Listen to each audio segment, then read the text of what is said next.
Probably my favorite story about Abu Bakr is this one.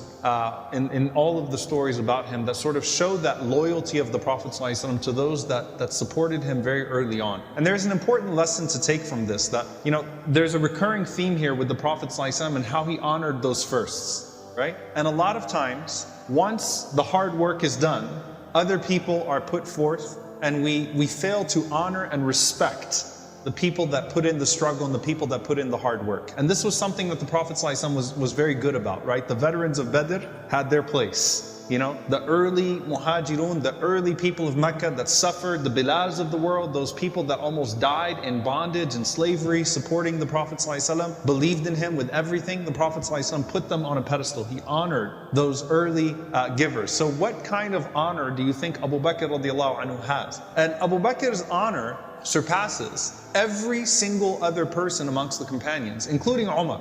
The Prophet ﷺ was sitting in the masjid, so put yourself in the masjid of the Prophet ﷺ, sitting there in Medina. And Abu Bakr radiallahu anhu walked in, and he was holding his garments, so he was holding his lower cloth, and you could see his legs, and he looked visibly upset. He looked like he was nervous, he looked like he was hurt, he looked like he was upset. The Prophet ﷺ looked at him and he said to the companions around him, it looks like Abu Bakr got into an argument.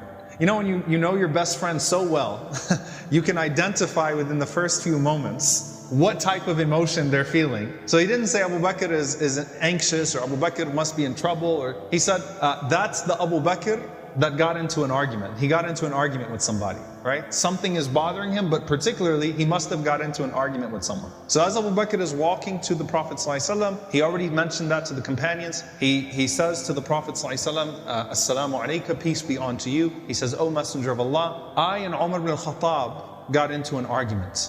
And in the midst of that argument, see, even the two best people, the shaykhan, the two sheikhs around the Prophet ﷺ could have an argument, right? They're human beings, they love each other, but they got into an argument. And Abu Bakr radiallahu anhu, he doesn't throw Umar under the bus. He says that I said some things I shouldn't have said in the midst of that argument. I was wrong. He's making it very clear. He doesn't say, you know how hot-headed Umar is. He doesn't take a shot at Umar. He says, I said some things that I should not have said, and I regretted it, and I apologized to Umar. So I asked Umar to forgive me, and he refused. So I'm coming to you to help me get his forgiveness. You see what's happening here? So I was wrong, Umar was right, but when I apologized, he was so upset that he didn't accept my apology. So I'm asking you, Ya Rasulullah, to help me seek that forgiveness. So the Prophet ﷺ put his hand on Abu Bakr's shoulder and he said, غَفَرَ اللَّهُ لَكَ يَا أَبَا بَكْر, Allah will forgive you, Abu Bakr. And he said it to him 3 times, calming him down, don't worry about it, Allah forgives you, right? So that's the first thing.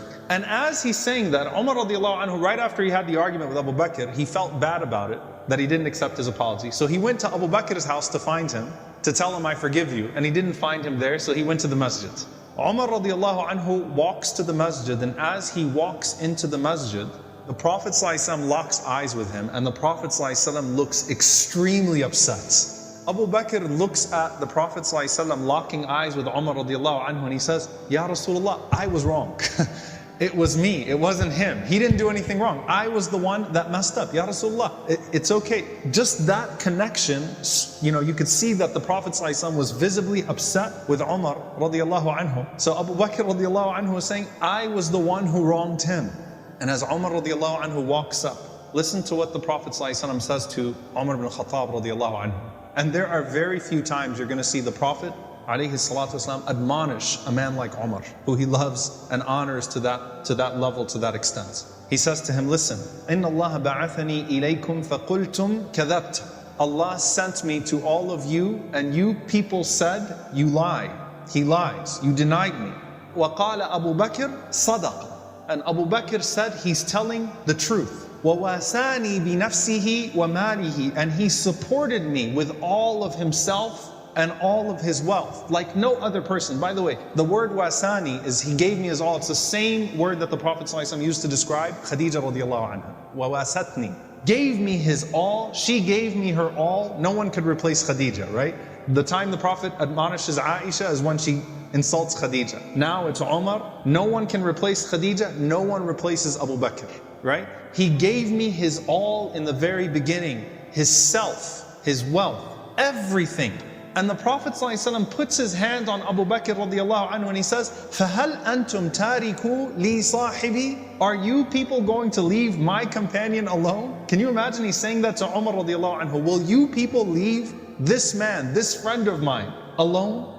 And he said it 2 times, sallallahu alaihi wasallam. And Abu Darda radiallahu anhu, who was sitting in the gathering, who narrated it, he said, فَمَا أُوذِيَ بَعْدَهَا. He said, no one dared mess with Abu Bakr after that moment. Like the point was driven to everybody that this was the Prophet ﷺ's best friend, this was his companion. And the Prophet had a special place for him that no one messed with him. Now, realize the Prophet ﷺ was not speaking to the substance of the argument that transpired in the first place. He was speaking to Umar radiallahu anhu's reluctance to forgive him and saying that this man had no reluctance in believing in me. And so you should have no reluctance in forgiving him just because of his status with me, radiallahu ta'ala anhu. And again, that same word of wasani, that he supported me, he gave me his all when no one else would give me anything, was very special.